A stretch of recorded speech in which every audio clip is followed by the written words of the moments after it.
Hello, my dear friends. Welcome to the Voice of Hope. You know, we have 5 more days, just 5 more days to the launch of our devotional book entitled Hope 365. Please keep praying for us and please make sure that you will be part of this wonderful ceremony to glorify God. Today is day number 5 in our series on how to have a quality time with the Lord. So far, we have looked at the steps that you need to follow.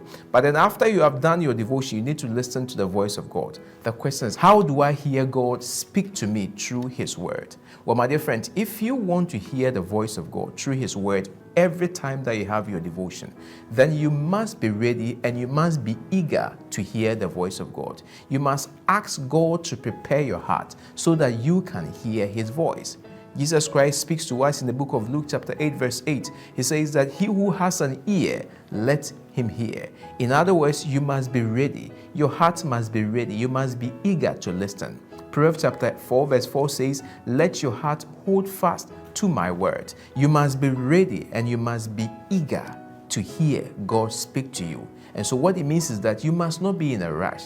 That is why I have mentioned in the past series that in your devotional life or in your devotional time, you must not be in a rush. So you must choose a time where you meet God. And that time should be a time dedicated to God. When that time is up, nothing else comes into your life. Don't rush with it. When you rush with it, you cannot hear the voice of God. The second thing that you must do to hear God's voice speak to you is you must pray first. You must rely on the Holy Spirit. You must ask Him to help you. You know, the Holy Spirit is our private teacher. Jesus Christ says in John chapter 16 verse 13, but when He, the Spirit of truth, comes, He will guide you into all truth. So ask the Lord in prayer. I have heard your word. You have spoken to me. Lord, may you speak to my heart. May you direct me to what I must do. When you ask the Holy Spirit, you will hear the voice of God in your ears.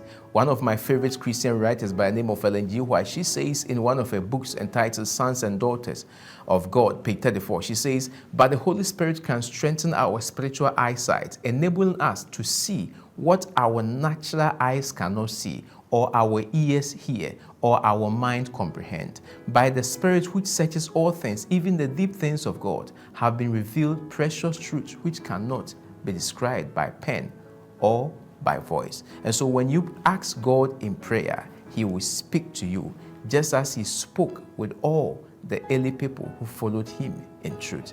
Begin this way, and the Lord would give you the strength to have a quality time, and you would always hear His voice speak to you. God bless you, and do have a blessed day. Shalom.